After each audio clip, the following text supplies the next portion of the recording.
So he has fruit juice and he has tofu and vegan food and soya milk when we have guests for tea. Yeah. Now, no one would bother much with this nonsense if it wasn't for the fact that Jasmuhin's teachings are linked to the deaths of a Melbourne housewife, Lani Morris, and Timo Deegan, a German schoolteacher, and Verity Lynn, an Australian who lived in Scotland. All were following the radical fasting regime promoted in Jasmuhin's book, Living on Light. Is what you're doing and what you surreptitiously advocate dangerous? I don't advocate it. In fact, I've spent 3 years travelling the world telling people that it's completely unnecessary and not to do this unless there is a calling so deep within them that they are guided beyond anything to do that. And do it with care if it involves starving yourself. It's not starving. If you've read my literature, it's not about starvation and it's not about fasting. It's about matching frequencies with this divine force that drives every breath. It's a spiritual initiation, Richard. Well, going without food involves starving yourself. Depending on your experience. Verity Lynn died here in remote Scottish moorlands where she'd been camping alone.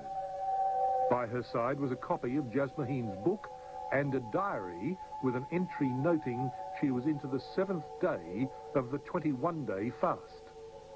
So this woman died following your regimen, is that fair? I have no idea. It's not my regiment. It's a regiment that's been practiced for thousands of years that I happen to report on. That you support? I support it as a wonderful initiation for people who are very well trained. That you effectively promote by writing books like this? No, it's not a promotion, more about sharing research. No, effectively promote by writing books like this. The act of writing books like this, I suggest to you, is effectively promoting that regimen that resulted in the death of this woman and others. And I effectively promote in that book absolute self-responsibility, use of personal discernment and self-mastery. Richard, your responsibility to people who are silly enough to starve themselves. None of the people who are involved in this see it like that. She boasts telepathic powers, but Jasmuhin prefers to spread the word here on Earth via lecture tours and her internet site. And she earns her daily bread with a thriving mail-order business selling her tapes and books. Physical reality operates in bands of 7, with 7 subplanes or sublevels, octaves, in each band. There are 7 chakras, 7 colours of refracted white light, and so forth. Well, look, ma'am, that's just plain gibberish. Of course it is. You've never been exposed to this. Have you ever researched this? Have you ever experienced it? No. See, what I find very, very difficult is whether you believe this gibberish and are therefore in need of some help, or whether you don't believe it and you just put it forward and it makes you a fraudster. Don't you think you should leave it to the audience to decide and the people who've bothered to do in-depth research into what I'm actually saying to decide? What she is teaching is a fraud. Because if she is saying that you can live in this world without eating and drinking, then that is a fraud, and people believe it, then they're going to die. Dr. David Milliken studies cults, and he believes, any way you look at it, Jasmuhin's message is a lie. I guess it's tempting to say that she's mad, but I shy away from that, because my dealing with a lot of cult leaders leads me to believe that they actually believe intensely in what they're doing. But then, I guess when she gets hungry and eats a piece of Kentucky Fried Chicken, I would ask her then, does she believe? Because of course she eats. As we know, when we experience personal paradise and take full responsibility for our lives, then we'll have a wonderful chance of creating global paradise. New Age claptrap, half-baked spiritualism. Call it what you will. But it seems there are plenty of gullible people around to swallow the tripe Jasmuhin serves up. These chi masters that are so powerful with their radiation, their emanations of energy, they have found that through their chi emissions or chi emissions into a crowd, 300 out of 400 people attending automatically stop eating just like that. How many followers do you think you have? We have no followers because we're dealing with intelligent, switched-on people who don't need gurus.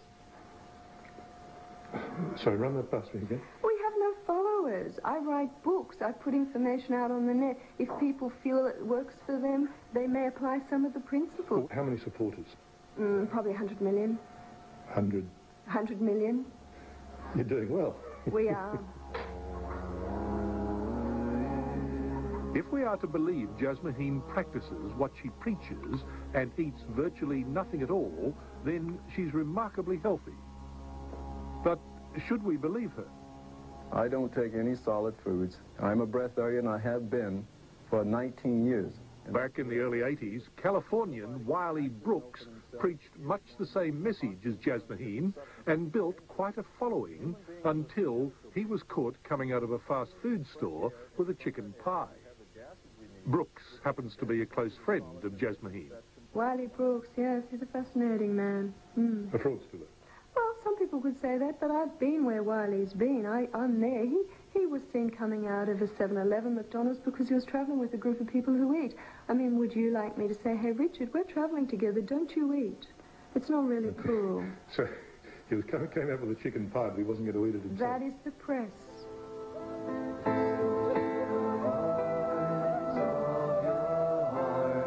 You might dismiss Jasmухin as merely the latest in a colourful line of New Age carpetbaggers, except her message is dangerous and she's deluded. Jasmухin actually believes she can live without food or water. In fact, when we suggested a test, without hesitation, she agreed. So you're happy that we lock you up for 7 days and watch you die? You wouldn't watch me die. I'd come out smiling and laughing of your holiday. But you're happy that we lock you up for 7 days? Can we do it somewhere really beachy and yummy? No, lock you up inside. Oh, no problem. No problem. We installed Jasmухin in a Brisbane hotel with a roster of female security guards in her room 24 hours a day to ensure she didn't eat or drink.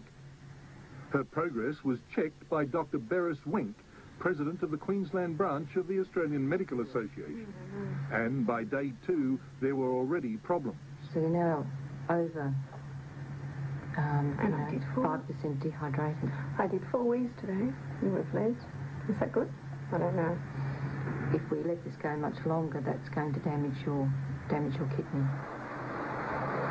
Day 3, and Jasmухin was complaining that city pollution was limiting the nutrients she was able to derive from breathing fresh air. We were stacking the test against her, she claimed. So we agreed to move to another location. Oh, just smell the air. We went 20 kilometres outside Brisbane to a place called Clear Mountain. Here, Jasmухin was happy again, but starting to look gaunt. By day 4, her condition had deteriorated dramatically. Her pulse rate was up, blood pressure down, and she had lost 6 kilos. It's Friday night. You started on Monday night. How much water have you had? None. None whatsoever. No, I'm not allowed. How much food? None, I'm not allowed. How are you feeling? I feel really good now I'm here. You want a lay opinion? A lay opinion? A lay opinion. Yeah, well, I'd look like I'd lost a lot of weight, and the doctor confirms that. Yeah, you're not looking real well. No, I feel good. You're now quite dehydrated, probably over 10%, getting up to 11%. I think last night was 5%. My mouth's still moist, and my skin's not bad, so... But the question is... Her eyes are a little sunken. Her pulse is about double what it was when she started. Is she entering a dangerous period? Very much so. This is 4 24-hour days she's gone now. And what are the risks? Well, the risks if she goes any further are kidney failure. She's burning up her fat and her muscle. That means she's hardly passing any urine. That's true. I did 4 times today. It's too dangerous to continue? Very much so. Too dangerous to continue. 60 minutes would be culpable if they encouraged her to continue. So she should stop now? It should stop now. Can you come to the intelligent view yet? If my body tells me, yes. That you can't survive on air? No, that's not true, because I've done it for a long period of time, and the last time, look, 6,000 people have done this around the world without any problem, Richard. But look, even to a layman like me, at the end of 4 days, I can see your body's collapsing. Will you yet come to... Because I've spent 2 days fighting carbon monoxide poisoning. If 60 minutes didn't put me beside the Story Bridge, the busiest main road, where, like, I asked for fresh air, like 70% of my nutrients come from fresh air, I couldn't even breathe in that place. Can you explain how she can believe this, given the evidence in front of her? But I've done it before. I can't, and I mean, the vast majority of the community out there don't believe for 1 second that Jasmухin practices what she preaches. And don't say such terrible things on national television and insult the audience out there. But unfortunately, there are a few people who may believe what she says, and I'm sure that's only a few, but I think it's quite irresponsible for someone to be trying to encourage others to do something that is so detrimental to their health and well-being. Next month, the Brisbane couple will go on trial, charged with manslaughter in the case of a woman who died following a starvation diet while in their care. The couple are breatharians who had been sent Jasmuhin's controversial book, Living on Light. She was called to give evidence for the police at the committal hearing.